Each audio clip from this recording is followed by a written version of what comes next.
Hello, Seika. Good day. Hi, viewers. It's me, Seika, again.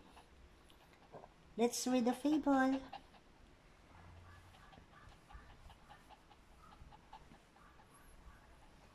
The Fighting Birds and the Eagle. One day on a certain farm, two cockerels were fighting each other to prove who was the strongest and earn the right to be master of the farmyard. Both fought bravely, and for a long time they seemed to be equally matched, but at last one was victorious. The beaten cockerel skulked away and hid himself in a quiet corner, while the conqueror, flying up to a wall, flapped his wings and crowed boastfully with all his might.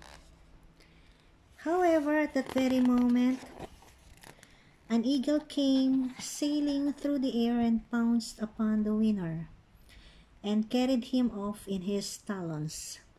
The losing cockerel immediately came out of his corner, and from then on ruled over the whole farmyard completely unchallenged. Pride comes before a fall. You like the story? Short tail tuloy. Seika! Seika, bye-bye viewers na. See you at the next vlog. Bye-bye viewers. See you in the next vlog.